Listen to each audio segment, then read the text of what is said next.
Bismillahirrahmanirrahim. Ya Rasulullah,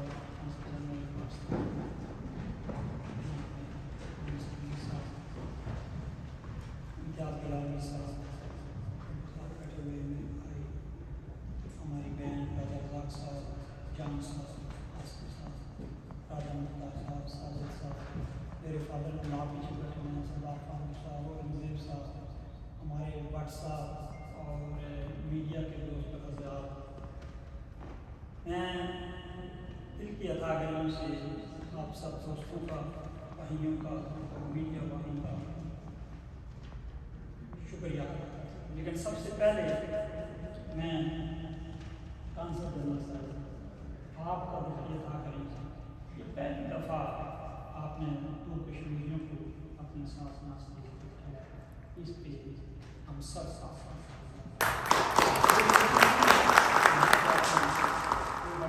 ये जो इज्जत आपने दी है, इस पर मैं आपका शुक्रिया अदा करता हूँ, हुकूमत पाकिस्तान का शुक्रिया अदा करता हूँ, आपकी इस पॉलिसी का शुक्रिया अदा करता हूँ। उसके साथ में जहाँ इस बिल्डिंग के अंदर जितना अमला है, मैं इस चीज़ का विटनेस हूँ कि जब कोई कश्मीरी का प्रोग्राम होता है, वो जिस ग्रेड का भी बंदा आगे बैठा होता है, यकीनन जब कश्मीरी अंदर आता है तो वो उसकी दिल से हल कर दें और उसको खुश करके देते हैं। मैं इसमें भी आपका दिल की अता गलियों से शुक्रिया अदा करता हूँ। मैं इसके साथ ही अपने पाकिस्तानी भाइयों का भी शुक्रिया अदा करता हूँ और उनसे भी यही रिक्वेस्ट करता हूँ, अपने कश्मीरियों से भी यही रिक्वेस्ट करता हूँ कि ये नहीं कि न्यूयॉर्क के ऑफिस में, दुनिया के किसी ऑफिस में, किसी कॉन्सुलेट में हम लोग रहते हैं, हमें अपने लोगों की इज्जत करनी चाहिए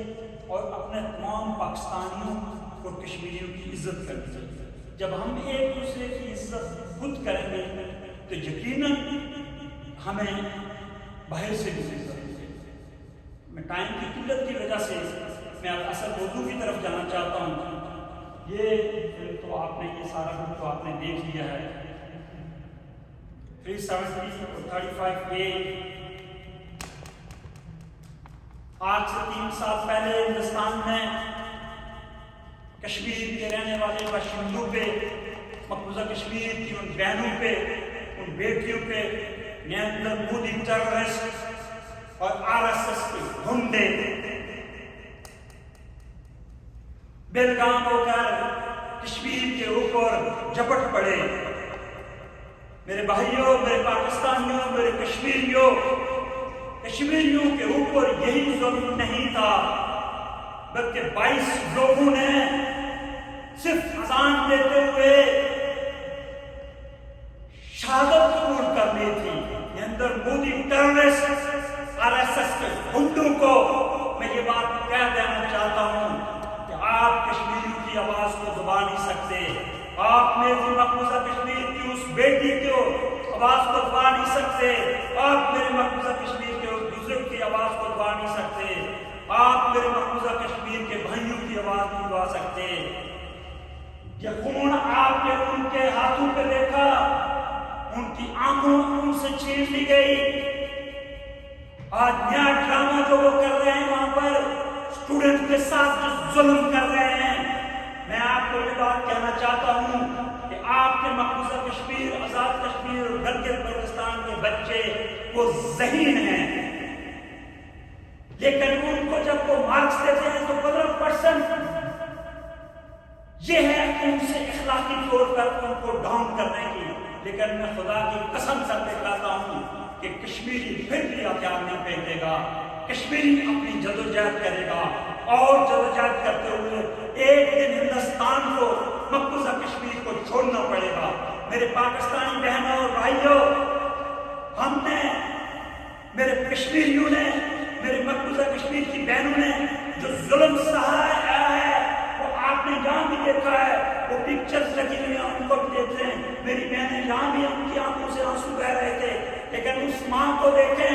उस बेटी को देखें, उस भाई को देखें جب اس کے جوان بیٹے کو، جب اس کے ہسبینڈ کو، جب اس کے بزرگ کو ساتھ ظلم کیا جاتا ہے، وہ زندے جب اندر جاتے ہیں تو وہ ان کے اوپر ظلم کرتے ہیں، ظلم کی انتہا کرتے ہیں، لیکن وہ آج تک یہی کہتے ہیں کہ پاکستان زندہ باد، ہم نے پاکستان کے ساتھ رہنا ہے۔ لیکن اس کے باوجود میں ایک بات کہنا چاہتا ہوں کہ 1947 میں مقبوضہ کشمیر کی رہنے والی بیٹے اور مقبوضہ کشمیر کے باشندوں کے ساتھ یہ وعدہ کیا گیا تھا کہ آپ پہ ایک قرارداد جس کو نہرو اور نہرو کے دوست لے کے یونائٹڈ نیشن کے اندر لائے تھے اور کہہ رہے تھے داعش شماری کاٹ دیا جائے گا، حق خود ارادیت کاٹ دیا جائے گا، کشمیر کے رہنے والے لوگ جو فیصلہ کریں گے وہ فیصلہ قبول کیا جائے گا۔ لیکن ہندوستان نے اس سے انکار کیا ہے۔ میں آج جہاں کھڑا ہو کر یونائٹڈ نیشن سے، اقوام متحدہ سے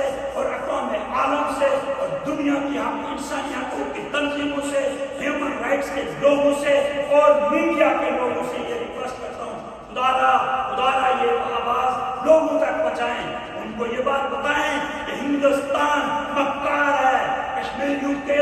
دشمن ہے، وہ کشمیریوں کی زمین چھیننا چاہتا ہے، اس کو کشمیری نہیں چاہیے، اس کو صرف کشمیر کی وہ جو جنت بے نظیر ہے وہ چاہیے۔ ہم اس چیز کی پوری طور مذمت کرتے ہوئے ہم یہ جدوجہد جب تک زندہ ہیں جاری رکھیں گے، ایک بھی کشمیری اور پاکستانی زندہ رہے گا تو وہ اس جدوجہد کو ختم نہیں ہونے دے گا۔ لیکن میں ایک بات اور کہہ کے جانا چاہتا ہوں میرے بھائیوں، یہ جو فلیگ ہے اس کو سلوک اور اس کی قدر کرو، پھر اس کی قدر کرتے ہوئے اپنی صفوں کے اندر اطاعت کرو۔ خدا جماعتوں کے اندر اختلافات جتنے مرضی ہے ہم کر لیں، اس سے کوئی فرق نہیں پڑتا، وہ ہلدی ایکٹیویٹیز ہے، لیکن دل سے ایک دوسرے کی عزت کرنا یہ ہمارا فرض ہے، ہمیں کرنی چاہیے۔ اس کے بعد میں آخری بات کہہ کے ختم کرتا ہوں کہ ہمارے 6 لوگ اپنی جو سرحد کے اندر آرمی کے ہمارے قیمتی لوگ شہید ہوئے ہیں، اللہ تعالیٰ ان کو جنت الفردوس میں جگہ نصیب عطا کرے۔ اور میں یقین سے یہ بات کہتا ہوں کہ پاکستان کے اندر لوگ تو دکھی ہیں، آزاد کشمیر کے اندر لوگ تو دکھی ہیں، گلگت کے اندر تو لوگ دکھی ہیں، لیکن اس بیٹی مقبوضہ کشمیر کے اس بھائی مقبوضہ کشمیر کے اس بیٹے سے پوچھیں کہ آج ان پہ کیا گزر رہی ہے۔ اور یاسین ملک ہے جو جیل کے اندر ہے، ایک بات ہے کہ معذرت کے ساتھ ایک بات لمبی ہو گئی ہے کہ ماں اس کو جیل کے اندر اس نے بھوک ہڑتال کی ہوئی ہے اور ماں اس کو ملنے گئی، ماں نے کہا بیٹا اپنے تم کچھ کھا لو مر جاؤ گے، اس نے کہا تم جیل کے اندر ہو، تو یاسین ملک نے کہا ماں میں تو جیل کے اندر ہوں، مجھے تو یہاں پر گولی نہیں مارے گا، میری ماں تو دروازے سے نکلے گی تو تمہیں کوئی گولی مار دے گا اور کسی کو پتہ بھی نہیں ہوگا کہ کس نے مارا۔ یہ بہت اہم آرمی جو ہندوستان میں مقبوضہ کشمیر کے اندر رکھی ہوئی ہے، وہ میرے کشمیر کے رہنے والے